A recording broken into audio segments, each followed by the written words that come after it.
किस चीज़ का? जो हमने कल पढ़ा था। बायोटेक। बायोटेक्नोलॉजी, या इसे हम कहते हैं आरडीएनए टेक्नोलॉजी या रिकॉम्बिनेंट डीएनए टेक्नोलॉजी। इसलिए कि इसमें हम रिकॉम्बिनेंट डीएनए इस्तेमाल करते हैं।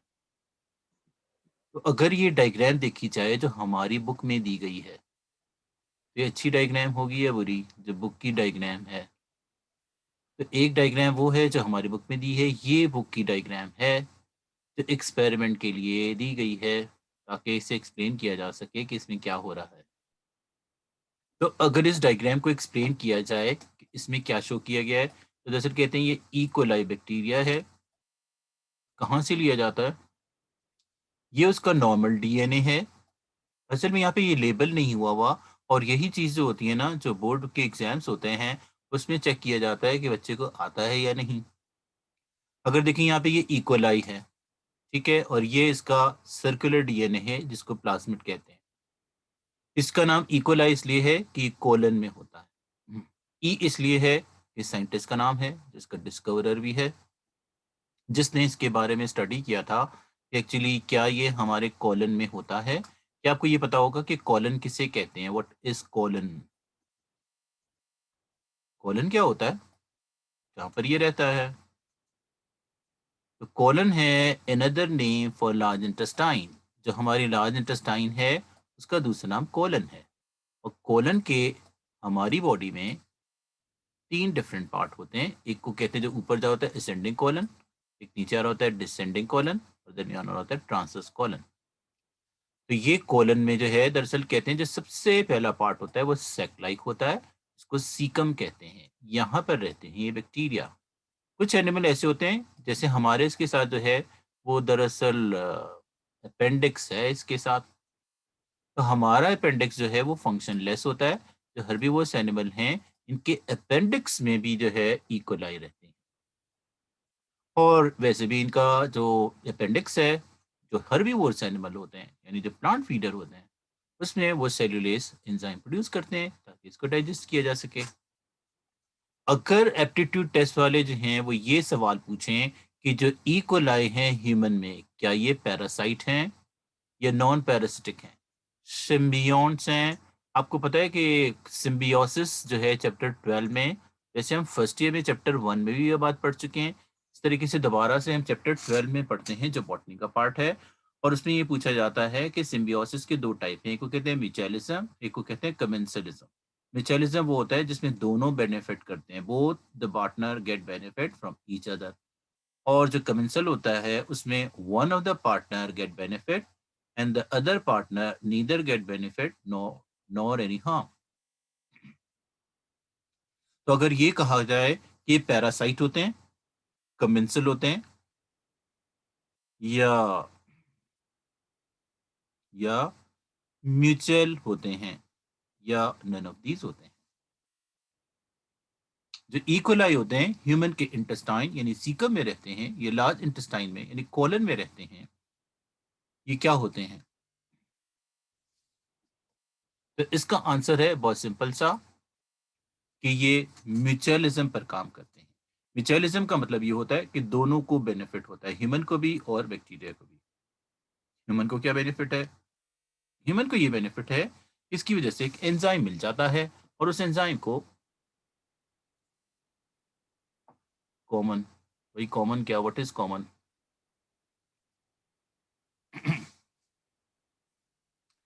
ये कॉमन बैक्टीरिया, अगर आप ये कहना चाहते हैं तो यस, ये कॉमन बैक्टीरिया है, हर एक में होता है।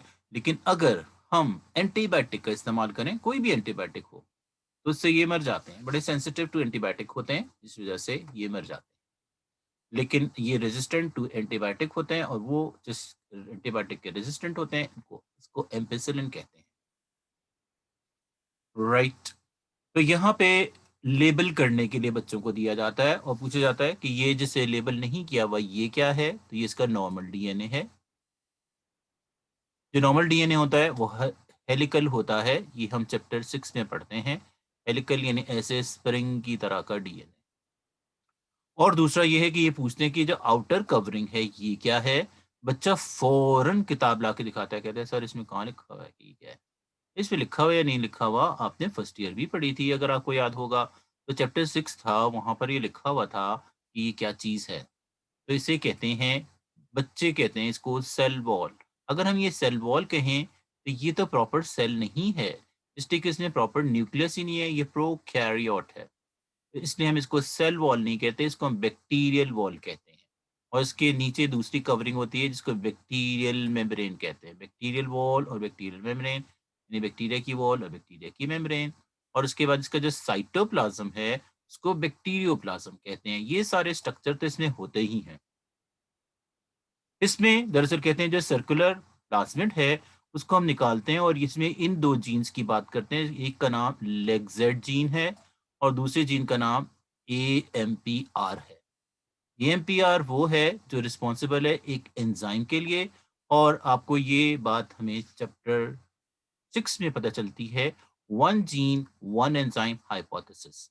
बीटल और टैटम ने एक एक्सपेरिमेंट किया था 1941 में, और वो एक्सपेरिमेंट उन्होंने न्यूरोस्पोरा पे किया था। अगर आपने चैप्टर 6 पढ़ लिया हो तो वो एक्सपेरिमेंट भी पढ़ा होगा कि ये जो एक्सपेरिमेंट है जो किस पर किया गया था, न्यूरोस्पोरा। न्यूरोस्पोरा क्या है, तो एक फंजाई है जो पिंक कलर की होती है, इसलिए इसको पिंक फंजाई या पिंक ब्रेड मोल्ड भी कहते हैं।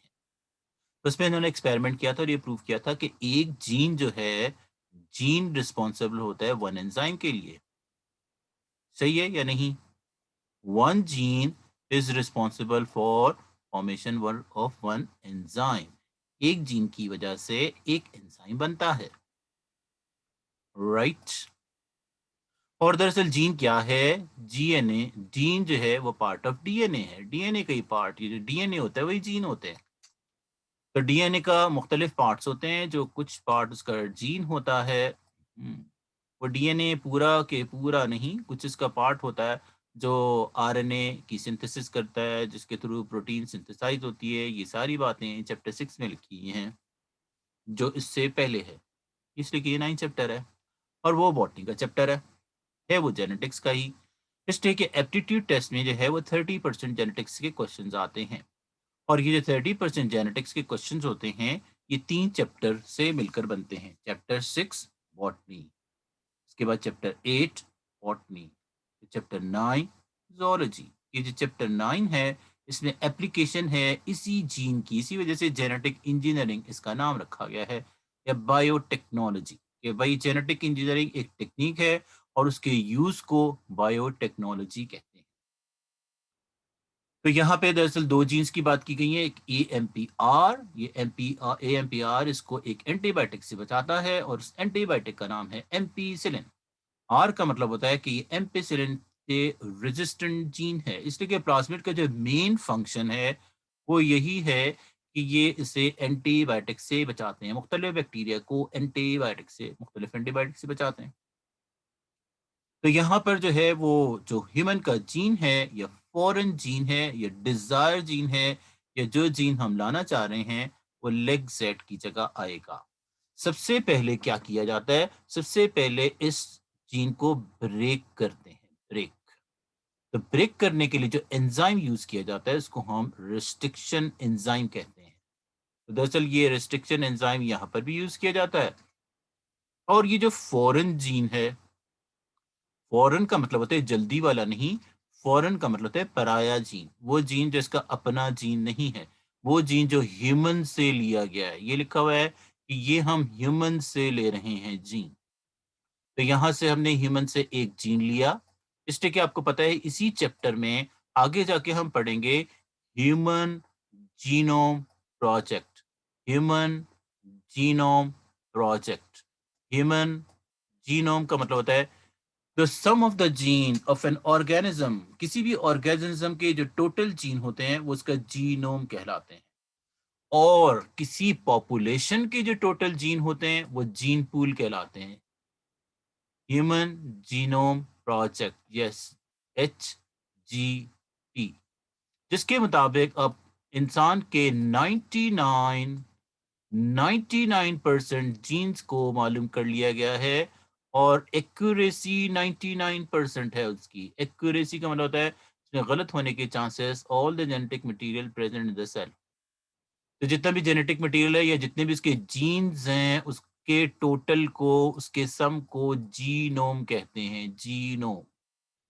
आमतौर पे कुछ जीन्स ऐसे होते हैं जिसमें 1 मिलियन, एक कुछ क्रोमोसोम्स ऐसे होते हैं जिसमें 1 मिलियन जीन्स भी होते हैं, यानी 1 मिलियन सिर्फ एक क्रोमोसोम है। ये तो डिपेंड करता है कि क्रोमोसोम छोटे और बड़े साइज के होते हैं, इसमें डिफरेंट नंबर ऑफ जीन्स होते हैं। जैसे हम चैप्टर 8 में पढ़ेंगे कि जो हमारा ह्यूमन का एक्स क्रोमोसोम है, उसमें बाकी जीन के लिहाज से 200 कम जीन्स होते हैं। एजिंग जीन जो है is not bad. Is not yet discovered. Yes, ageing gene जो है वो अभी तक पता नहीं चला। बहुत सारे और दूसरे जीन्स हैं जो अभी तक पता नहीं चले हैं। इसी वजह से तो मैंने आपको कहा कि 99% जीन्स तो मालूम हो चुके हैं, सिर्फ 1% जीन्स मालूम नहीं हुए। और ये 1% जो है, ये 0.01% जो है, वो भी कितना होता है? वो दरअसल 32,000 जो टाइड्स होते हैं, यानी बहुत ज़्यादा।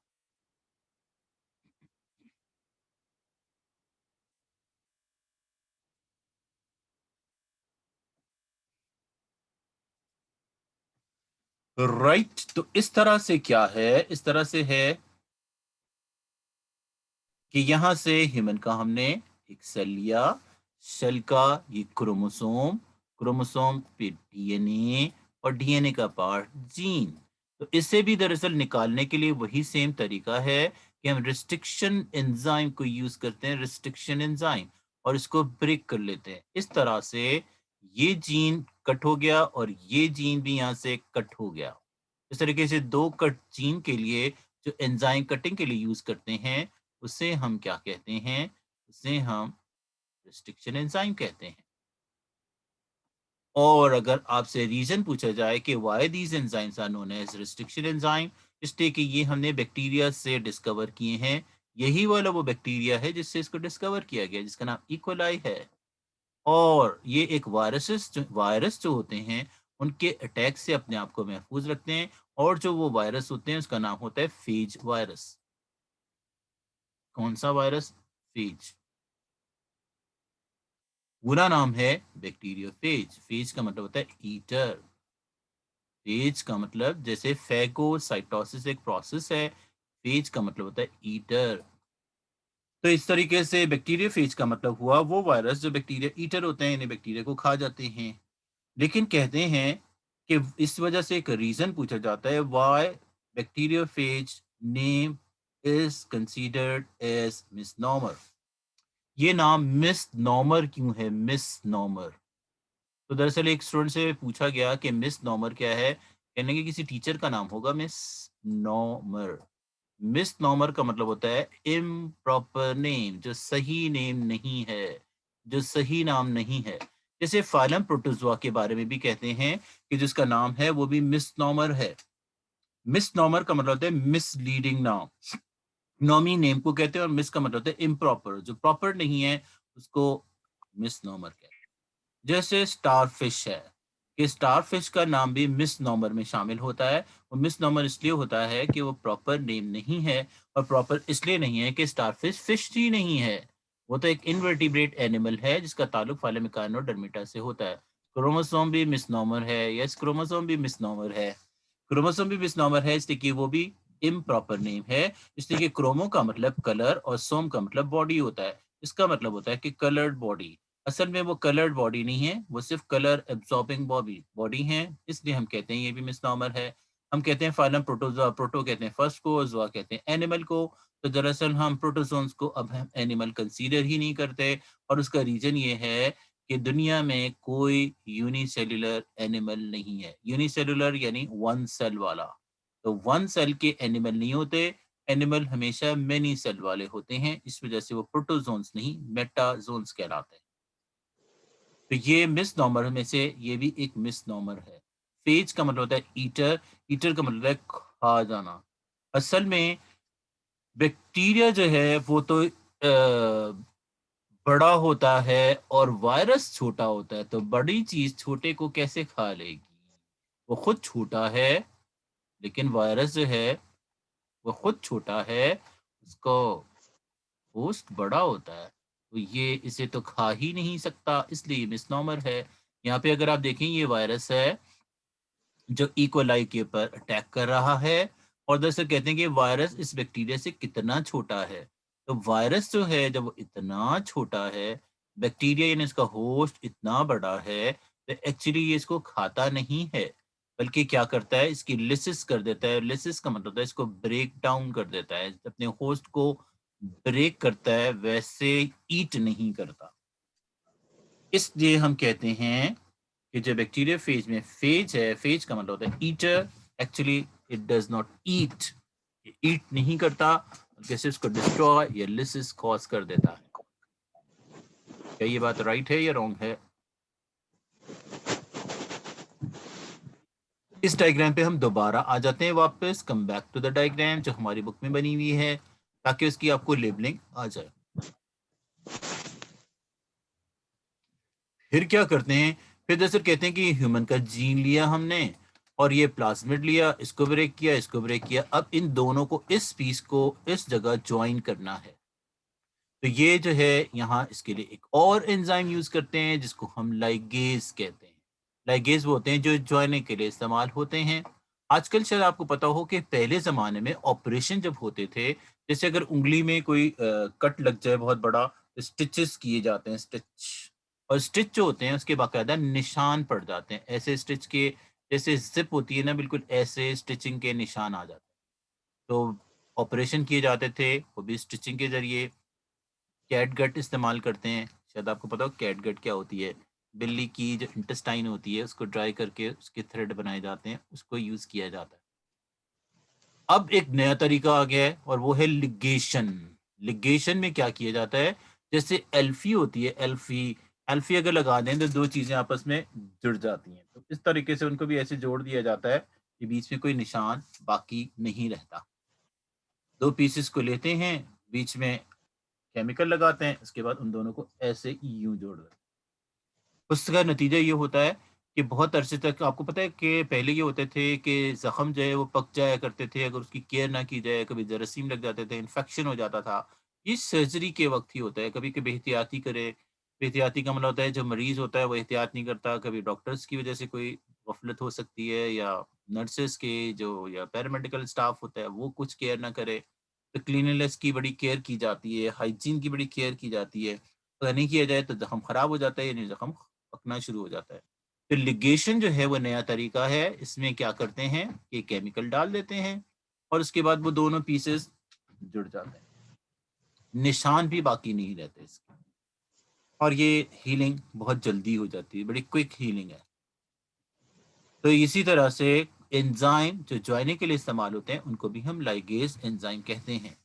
तो ये लाइगेज क्या करते हैं, इन दोनों को आपस में जो स्टिकी एंड है उनको जोड़ देते हैं। इस तरह से अब जो ये डीएनए बन गया है, इसके इसको हम आर डीएनए कहते हैं। आर डीएनए सही है या नहीं?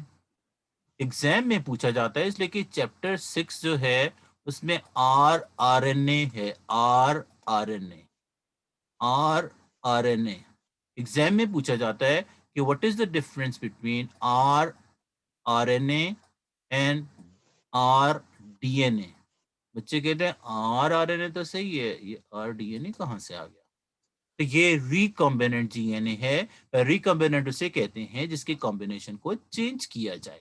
तो यहाँ पे इसमें कॉम्बिनेशन में हमने ये चेंज किया है कि ये पूरा प्लाज्मिड है और इसमें ये वाला जो है वो ह्यूमन का जीन है। तो कहने की बात ये थी कि जो ह्यूमन का जीन है वो कहाँ पर फिट हुआ, ये वहीं पर फिट हुआ जहां पर लेगजेड जीन था, लेगजेड की पोजीशन पर। और लेगजेड क्या करता है, लेगजेड एक एंजाइम बनाता है और वो उस एंजाइम का नाम है बीटा ग्लाइकोसाइडेज, बीटा ग्लेक्टोसाइडेज। और बीटा ग्लेक्टोसाइडेज क्या करता है, ये एक्स गैल को ब्रेक करता है। एक्स गैल एक स्पेशल किस्म की शुगर है। और क्या होता है जब एक्स गैल ब्रेक हो जाता है, यानी एक्स और गैल अलग अलग हो जाते हैं, ये जो इसमें एक्स है ये एक ब्लू कलर का पिगमेंट देता है, जिसे हम इंडिगो पिगमेंट कहते हैं।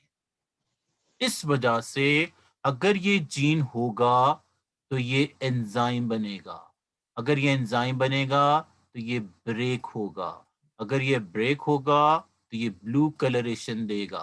इसलिए कि जो इससे एक्स अलग होता है ये ब्लू कलरेशन देता है।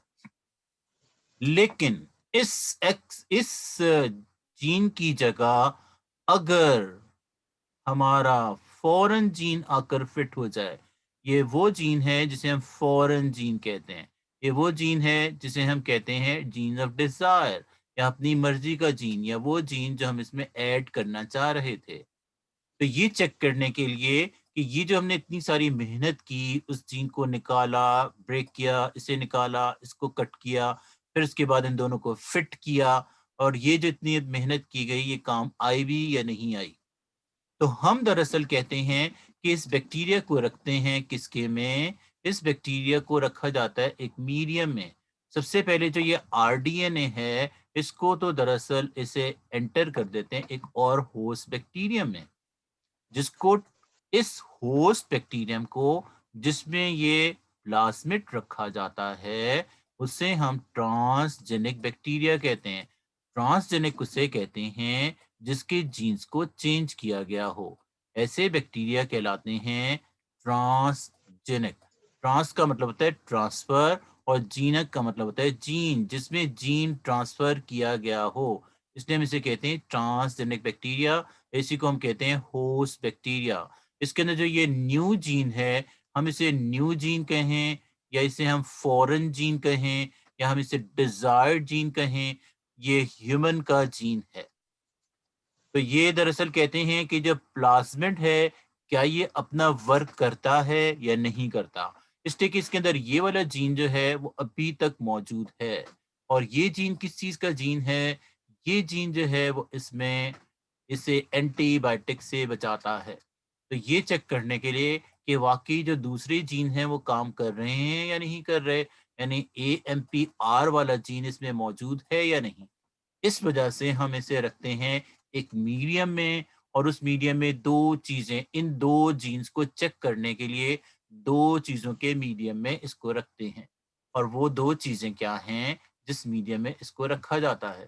तो दरअसल एक जो है वो एक्स गैल में इसको रखते हैं इस वाले जीन को चेक करने के लिए, और दूसरा इसको जो है वो एक एंटीबायोटिक जो है कि ये वाकई एंटीबायोटिक के खिलाफ काम कर रहा है या नहीं, तो इससे एम्पीसिलिन में रखा जाता है ये चेक करने के लिए कि वाकई जो है क्या हो रहा है, ये वर्क कर रहा है, ये वाला जीन अपना प्रॉपर काम कर रहा है, और इसमें जो न्यू जीन आया है वो फिट हो गया है या नहीं।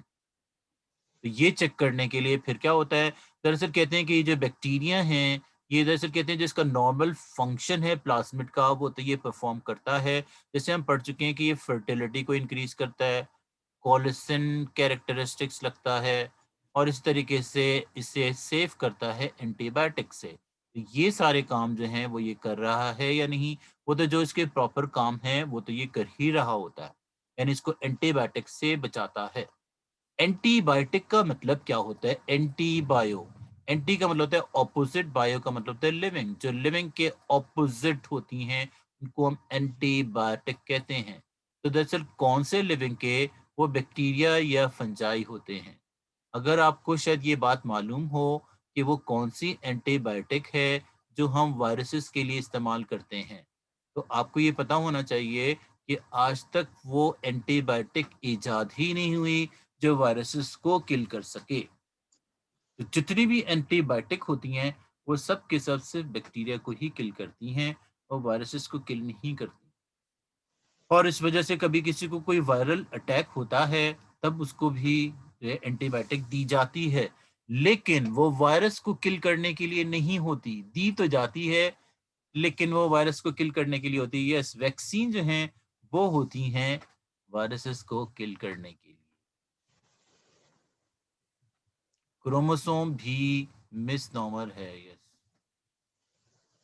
तो यहाँ पर बात हो रही थी किस चीज की? यस, वैक्सीन जो हैं वो दी जाती हैं, लेकिन वायरसेस के लिए कोई एंटीबायोटिक नहीं है। तो लेकिन फिर भी आपने देखा होगा कि डॉक्टर्स जो होते हैं वो बाज़-औक़ात एंटीबायोटिक भी देते हैं वायरल फीवर में भी। उसकी वजह ये होती है कि वायरसेस जब हमारी बॉडी को वीक कर देता है तो सेकेंडरी अटैक हो जाता है। सेकेंडरी का मतलब होता है प्राइमरी अटैक, वायरस ने अटैक करके वीक कर दिया, अब मजीद वीक करने के लिए बैक्टीरिया अटैक ना करे, बैक्टीरिया को मना किया जाता है कि देखो वायरस अटैक करे लेकिन तुमने कुछ नहीं करना। इस तरीके से उसको सेकेंडरी इन्फेक्शन या फर्दर इन्फेक्शन या बैक्टीरियल इन्फेक्शन से बचाने के लिए उसे एंटीबायोटिक दी जाती है। तो एंटीबायोटिक जो है वो बैक्टीरिया को तो किल करती है लेकिन वायरसेस को नहीं। तो हम ये पढ़ रहे थे कि यहाँ पर जो है वो जिस एंटीबायोटिक से इसको बचाता है वो एंटीबायोटिक क्या है, वो है एम्पिसिलिन। इसका मतलब ये कि दूसरा जीन जो है वो अपने फंक्शन कर रहे हैं और एक न्यू जीन या फॉरेन जीन आ गया है। और इसके बाद क्या होता है, जैसे प्लाज्मिड है इसे एंटर करने के लिए कि इजीली ये इसके अंदर एंटर नहीं होते, तो हम CaCl2 यूज करते हैं। CaCl2 जिसको हम कैल्शियम क्लोराइड भी कहते हैं, कैल्शियम क्लोराइड। और ये कैल्शियम क्लोराइड जो है ये भी बड़ा कॉमन सॉल्ट है जो आपने देखा भी होगा। ये वाटर में इनसॉल्युबल है, यानी वाटर में ये डिजोल्व नहीं होता। क्या आपने कभी देखा है, आपने देखा होगा कि जो दवाइयों की बोतल होती है ना, जैसे अगर बहुत सारी टैबलेट्स हों, उसमें कभी कभी एक छोटी सी बोरी रखी होती है, छोटी सी बोरी, छोटा सा एक सैक होता है। तो ये जो छोटा सा सैक होता है वो क्या होता है, वो दरअसल कैल्शियम क्लोराइड ही होता है। ये कैल्शियम क्लोराइड क्या करता है, ये कैल्शियम क्लोराइड मॉइस्चराइजर, जितना भी मॉइस्चर होता है उसको एब्जॉर्ब कर लेता है।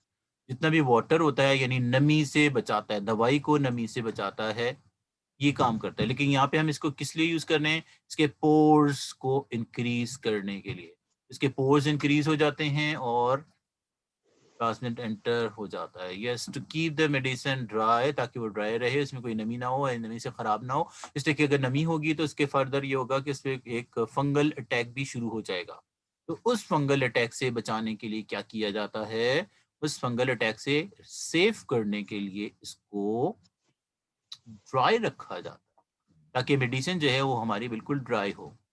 तो हमने दरअसल इस बैक्टीरिया को क्यों यूज किया, बैक्टीरिया को इसलिए यूज किया कि दरअसल बैक्टीरिया के जीन जो हैं वो, सॉरी, ह्यूमन के जो जीन हैं वो बैक्टीरिया में भी वर्क करते हैं। हर जीन हर जगह वर्क नहीं करते, लेकिन ह्यूमन के जीन इस बैक्टीरिया में और इस बैक्टीरिया के प्लाज्मिड में वर्क करते हैं। इस वजह से हम इसको यूज करते हैं। ये बात भी जो साइंटिस्ट ने मालूम की है, उनकी ये फाइंडिंग है। पहले से ही नहीं पता था कि हम ये कर सकते हैं, ये तो सारे एक्सपेरिमेंट कर करके ऐसा देखा गया है कि इनको इस्तेमाल किया जा सकता है। ठीक है या नहीं। बिल्कुल, एक स्टूडेंट था, उसने मुझसे क्वेश्चन पूछा, कहने लगा कि भाई ये देखिए जो अल्लाह की कुदरत है इसमें इंसान दखल अंदाजी कर रहा है। मैंने कहा इसमें दखल अंदाजी तो नहीं है, इसलिए कि ये एबिलिटी जो है इसमें वो इंसान ने नहीं रखी है, ये एबिलिटी तो अल्लाह ने रखी है।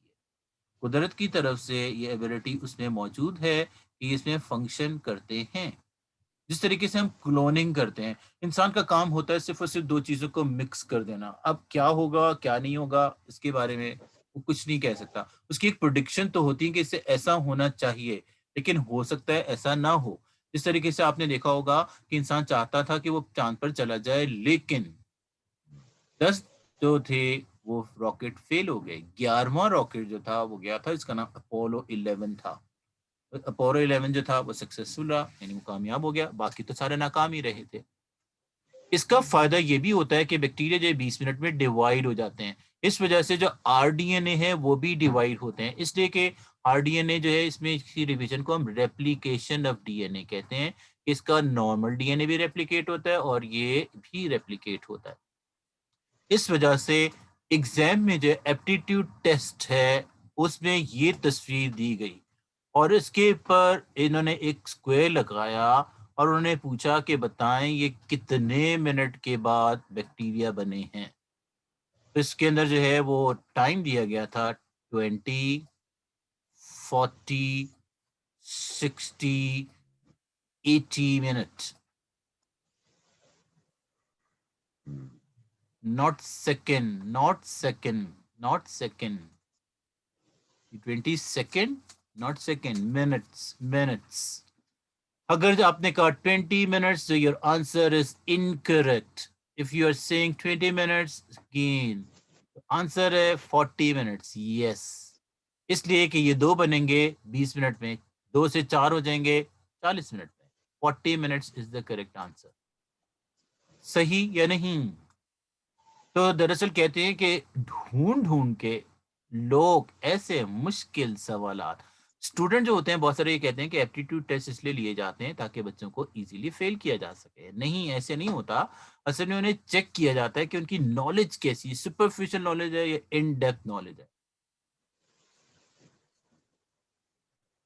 यानी अगर आपने सिर्फ सरफेस सरफेस से बस ये पढ़ा हुआ है कि यूं एक प्लाज्मिड है, उस प्लाज्मिड को निकाला, रेस्ट्रिक्शन एंजाइम से इसको ब्रेक किया, ह्यूमन का जी निकाला, रेस्ट्रिक्शन एंजाइम से इसको ब्रेक किया, लाइगेज से इसको ज्वाइन किया और उसके बाद इसमें कैल्शियम क्लोराइड से ट्रीट किया गया और ये प्लाज्मिड इसमें एंटर कर दिया गया। और ये चेक करने के लिए स्क्रीनिंग कि आया ये जीन इसमें फिट हो गया या नहीं, हमने कौन से बैक्टीरिया को सेलेक्ट करना है। ऐसा ना हो कि हम, आपको पता है, इसको फूड देंगे, ये जो बैक्टीरिया हैं इतनी तेजी से जो ये बढ़ रहे हैं, इतनी तेजी से ये फूड भी इस्तेमाल करते हैं। और यही बात जो होती है ये हमारे चैप्टर 7 में लिखी हुई है कि कैंसर से क्यों किलिंग होती है। कैंसर का जो डिवीजन है वो भी ए माइटोसिस होती है, इसमें स्पिंडल नहीं बनते, वो भी 20 मिनट में होती है। इस तरीके से इतनी तेजी से सेल डिवाइड होते हैं। तो वजह क्या होती है, जो बाकी सेल्स होते हैं, जो नॉर्मल सेल्स होते हैं, वो they die because of hunger. इसलिए उनको तो फूड ही नहीं मिलता। सारा फूड जो है ये कैंसरस सेल खा जाते हैं। क्यों खा जाते हैं? इसलिए कि तेजी से डिवाइड होते हैं। इसलिए कि आपने माइटोसिस पढ़ी होगी कि 1 से 2 सेल 1 घंटे में बनते हैं। वो काम जो 1 घंटे में हो रहा है, ये तो 8 बना रहे हैं उतनी टाइम में।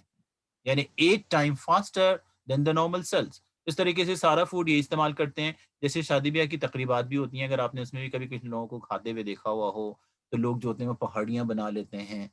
यानी वो समझते हैं कि शायद आज आखिरी दफ़ा ही वो खाना खा रहे हैं, आइंदा कभी खाया ही नहीं जाएगा। बहरहाल ये तो ये कहने की बात है। तो लेकिन ऐसा क्या होता है? ऐसा यही होता है कि सारा फूड तो दूसरे खा लेते हैं और जो नॉर्मल सेल्स हैं उनको मिलता ही नहीं है। जब उनको फूड ही नहीं मिलता तो बेचारे मर जाते हैं। राइट और रॉन्ग? तो इस तरह से ये है प्रोसेस किस चीज़ का?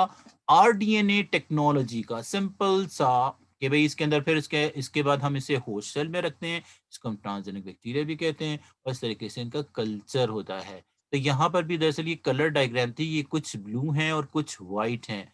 कुछ ब्लू हैं, कुछ व्हाइट, चूँकि कलर डायग्राम तो है नहीं, इस वज़ह से आपको ये ब्लू और व्हाइट नज़र नहीं आ रहे, लेकिन आपको ये डार्क और लाइट तो ज़रूर नज़र आ रहे हैं कि ये जो है ये वाले वो हैं जिसमें जीन चेंज हो चुका है, ये जीन नहीं चेंज। ये कौन से हैं? आपको पता है एग्ज़ाम में जो है जैसे एप्टीट्यूड टेस्ट वाले ऐसी चीज़ों के बारे में पूछते हैं, बताएँ ये क्या चीज़ है? वो कहते हैं ये बुक लाकर बच्चा दिखाता है, कहता है सर इसमें कहाँ लिखा है? ये बुक में नहीं लिखा था, तुम्हें तो पता होना चाहिए ना कि ये क्या चीज़ है। ज़रूरी नहीं कि जब तुम्हें कोई बताए कि भई ये क्या है, ये तुम्हें पता होना चाहिए, तो तुम्हें ऑलरेडी पता होना चाहिए कि ये पेट्री डिश है, दिस इज़ पेट्री डिश। और यहाँ पे ये लेबल किया गया है कि ये डिज़ायर्ड जीन वाला या ये वाला है।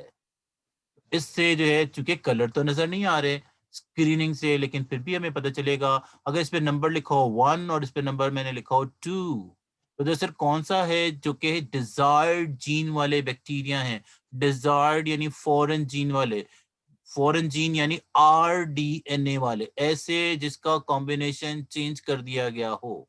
Which one is that? A 1, 2, both और नोन। अगर ये आंसर दिए जाएँ कि अब इसमें से जो डिजायर्ड है वो कौन-सी कॉलोनी है? 1, 2, बोथ, नोन। आंसर क्या होगा? 1। जिसने 1 आंसर दिए that's the good answer. Yes, यही है वो जिसमें जीन चेंज हो चुका है, इसलिए कि ये व्हाइट हैं और ये ब्लू हैं। तो यहाँ पे कलर नहीं आ रहा, लेकिन बहरहाल ये बहुत सारी चीज़ें होती हैं। कहते हैं इसमें यहाँ पे 1, यहाँ पे नंबर दिया जाता है 1, यहाँ पे नंबर दिया जाता है 2, इस पे नंबर दिया जाता है 3, इस पे नंबर दिया जाता है 4, 1, 2, 3, 4 और पूछते हैं कि which of them is rDNA. अगर यहाँ पे मैं नंबर लिखूं दिस इज 1, इस पे ये नंबर लिखूं दिस इज 2, इस पे नंबर लिखूं 3, इस पे नंबर लिखूं 4 और ये पूछा जाए कि which 1, 2, 3, 4 is R DNA, which of the number represent our DNA? क्या आंसर होगा? आंसर है 2, right. If your answer is 2, that's you are right 2। तो ये है आरडीएनए। सही है या नहीं? और ये जो 3 है ये क्या चीज है? ये इसका नॉर्मल डीएनए है, ये नॉर्मल क्रोमोसोम है। ये 2 क्या है? ये इसकी सेल वॉल है यानी बैक्टीरियल वॉल। ये 4 क्या है, इसका बैक्टीरियोप्लाज्म है। और अगर आपसे पूछा जाए कि ये क्या चीज है, व्हाट इज दिस, यहाँ पे देखें ये पेट्री डिश है, ये बैक्टीरिया है, ये क्या है, ये तीन चीजों का मिक्सचर है। तीन चीजें असल में चैप्टर 12 पढ़ेंगे तो आपको पता है कि बैक्टीरिया का जो ये कि पेस्ट है, ये बनाने के लिए एक एल्गी से हासिल होने वाली स्टार्च यूज की जाती है, इसको कहते हैं एगर। पूरा नाम है एगर एगर। इसमें एक एगर एगर है, दूसरा एम्पीसिलिन एंटीबायोटिक है, और तीसरा एक्स गैल है, एक्स गैल। This is the mixture of x गैल प्लस एम्पीसिलिन प्लस एगर। ये सिर्फ एगर का नाम आपको नहीं पता होगा, लेकिन चैप्टर 12 जो है उसमें है, बॉटनी का एक चैप्टर है कि एगर जो होती है ये दरअसल एक मेरीन एल्गा से लिया जाने वाला स्टार्च है, जिसे चाइना ग्रास भी कहते हैं। कौन सी ग्रास? China grass. नाम सुना होगा आपने, ये खाया भी होगा, स्वीट डिश बनती है। सही या नहीं? तो ये है सिंपल सा प्रोसेस, इसलिए कि आपको पता है कि ये इतनी डायग्राम्स में ऐसी चीजें पूछी जाती हैं, बच्चा कहेगा ओ ये क्या। इस तरह से यही वो डायग्राम है, और यहाँ पे लिखा जाए कि 1, और यहाँ पे लिखा जाए 2, और यहाँ पे लिखा जाए 3, और यहाँ पे लिखा